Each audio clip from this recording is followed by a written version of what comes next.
Hi నమస్తే welcome to మన TV. Meerpet మహిళా మృతి కేసులో అయితే ఎట్టకేలకు పోలీసులు ఛేదించారని చెప్పవచ్చు. ఏదైతే మాజీ జవాన్ గురుమూర్తి ఉన్నారో గురుమూర్తిని అయితే నిందితుడిగా అయితే పోలీసులు నిర్ధారించారు. అయితే ఈ క్రమంలో పోలీసులకు పలు సంచలన విషయాలైతే విచారణలో తేలిందని అయితే చెప్తున్నారు.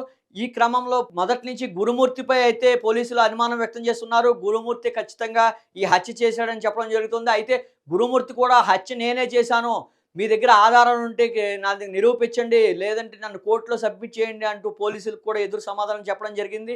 అయితే ఈ క్రమంలో అయితే పోలీసులు తన పూర్తి సాక్ష్యాధారాలతో అయితే గురుమూర్తిని లాక్ చేశారని అయితే చెప్పవచ్చు. ఏదైతే మొదట్లో గురుమూర్తి కొంత విచారణకు సహకరించినప్పటికీ కొంత ఆధారాలు అయితే పోలీసులు సేకరించిన తరువాత గురుమూర్తి పూర్తిగా వివరించాడు.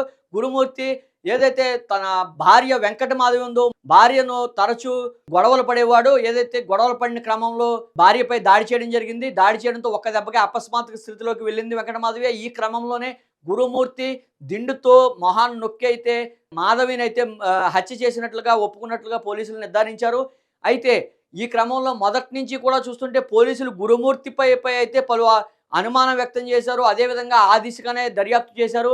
అయితే సంచలన విషయాలు అయితే వెలువడ్డాయని చెప్పుకోవచ్చు. సుధీర్ బాబు ఏదైతే చెప్పారో పలు కొత్త టెక్నాలజీ ఉపయోగించి అయితే ఈ కేసును ఛేదిస్తున్నామన్నట్లుగా సమాచారం ఇవ్వడం జరిగింది. ఈ క్రమంలోనే బ్లూరేస్ టెక్నాలజీ అయితే ఉపయోగించారు. ఏదైతే వెంకటమాధవి మృతదేహాన్ని తప్పించాలన్న దురుద్దేశంతో గురుమూర్తి వెంకటమాధవి మృతదేహాన్ని 4 ముక్కలుగా చేయడం, 4 ముక్కలు చేసిన తర్వాత దాన్ని ఒక బకెట్లో వేసి బకెట్లో హీటర్తో సుమారు 6 గంటల పాటు ఉడికించడం, అదేవిధంగా ఎముకలు పొయ్యి మీద పెట్టి కాల్చి బండరాతితో పొడి చేసి అవైతే ఆ పొడిని తీసుకెళ్ళి అయితే పెద్ద చెరువులో మీర్పేట్ పెద్ద చెరువులో కలపడంగా ఒప్పుకున్నట్టుగా గురుమూర్తి తెలపడం జరిగింది. ఈ క్రమంలో పోలీసులు అయితే పలు కీలక ఆధారాలు అయితే సేకరించారు. ఏదైతే చెక్క మొద్దు ఉందో చెక్క మొద్దుపై కూడా కంటికి కనబడని బ్లూ రేస్ టెక్నాలజీ ఉపయోగించి కంటికి కనబడని మాంసపు ముక్కలను అయితే పోలీసులు సేకరించారు. అదేవిధంగా పెద్ద చెరువులో కొంత భాగాన్ని అయితే వెంకటమాధవి మృతదేహాన్ని కూడా పోలీసులు సేకరించినట్లుగా అయితే సమాచారం అందుతోంది. ఈ క్రమంలో ఏదైతే పోలీసులు మొదటి నుంచి కూడా గురుమూర్తిపై అనుమానం వ్యక్తం చేస్తున్నారు. ఎందుకంటే గురుమూర్తి ఏదైతే కంప్లైంట్ ఇచ్చాడో 16వ తారీఖున తన భార్య తనపై అలిగి వెళ్ళిపోయింది, తనతో గొడవపడి వెళ్ళిపోయింది అంటూ గురుమూర్తి నేరుగా వెళ్ళి పోలీసులు కంప్లైంట్ ఇవ్వడం, ఈ క్రమంలో పలు సీసీ ఫుటేజీలు సేకరించడం, సీసీ ఫుటేజీల్లో ఏదైతే వెంకటమాధవి బయటకు వచ్చినట్టుగా ఎక్కడ ఆనమాళ్లు కనబడకపోవడం, ఎక్కడా కూడా వీడియోలో ఎక్కడా కూడా ఫుటేజ్ దొరకకపోవడంతో గురుమూర్తిపై అయితే కూడా పోలీసులు మొదటి నుంచి కూడా అనుమానం వ్యక్తం చేస్తున్నారు. గురుమూర్తే ఖచ్చితంగా ఈ హత్యకు చేసి ఉంటాడని కూడా పోలీసులు మొదటి నుంచి కూడా నమ్మే పరిస్థితి అయితే ఉంది. ఈ క్రమంలోనే పోలీసులు కూడా సవాల్ చేయడం జరిగింది. నేనే చంపాను, ఆధారాలు ఉంటే కనిపెట్టండి అంటూ కూడా గురుమూర్తి చేసిన సవాల్కైతే పోలీసులు అయితే సీరియస్గా తీసుకున్నారు. ఖచ్చితంగా పోలీసులు కొత్త టెక్నాలజీ ఉపయోగించి అయితే పలు ఆధారాలు సేకరించినట్లుగా అయితే సమాచారం అందుతుంది. అదేవిధంగా వెంకటమాధవికి సంబంధించిన బ్లూరేస్ టెక్నాలజీతో కొన్ని మాంసపు కణాలు ఏదైతే ఉన్నాయో ఆ కణాలను వెంకటమాధవి పిల్లలతో DNA టెస్ట్ చేయగా వెంకటమాధవి మృతదేహం నిర్ధారణ అవడం కూడా ఇందులో కీలక సాక్ష్యంగా అయితే మనం చెప్పుకోవచ్చు.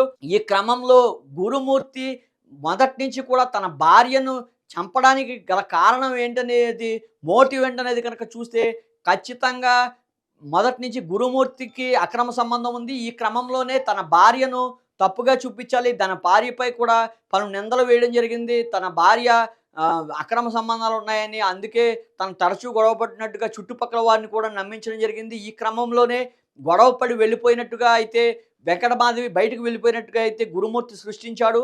అయితే మృతదేహాన్ని మార్చాలని సూక్ష్మదర్శిని అనే ఫిలింతో ఆదర్శంగా తీసుకుని అయితే గురుమూర్తి ఈ రకంగా కొన్ని కెమికల్స్ అయితే వాడాడు. కొన్ని కెమికల్స్ వాడి మృతదేహం వాసన రాకుండా కూడా తలుపులు బార్లా తెరిచి 4-5 ఫ్యాన్లు పెట్టి కొన్ని స్ప్రేలు అయితే కొట్టడం జరిగింది. ఇంట్లో విపరీతంగా వాసన రాకుండా అయితే కంట్రోల్ చేసినట్లుగా అయితే గురుమూర్తి విచారణలో కీలకమైన విషయాలు తెలపడం జరిగింది. అయితే ఏది ఏమైనా సరే, ఎంత పెద్ద దోషైనా సరే ఖచ్చితంగా ఏదో ఒక క్లూతో దొరికిపోతాడు అన్నట్లుగా బ్లూరేస్ టెక్నాలజీతో ఖచ్చితంగా గురుమూర్తి పన్నాగం అయితే పోలీసులు బయటపెట్టారని చెప్పుకోవచ్చు. ఈ క్రమంలో ఖచ్చితంగా గురుమూర్తికి మరికొద్ది రోజుల్లో అయితే రిమాండ్కి తరలిస్తారు. ఖచ్చితంగా ఇంత దారుణమైన హత్యకు ఒడిగట్టిన గురుమూర్తికి, మాజీ జవాన్కి గురుమూర్తికి అయితే ఖచ్చితంగా ఉరిశిక్షే పడుతుందని అయితే పలువురు అభిప్రాయం వ్యక్తం చేస్తున్న పరిస్థితి అయితే ఉంది.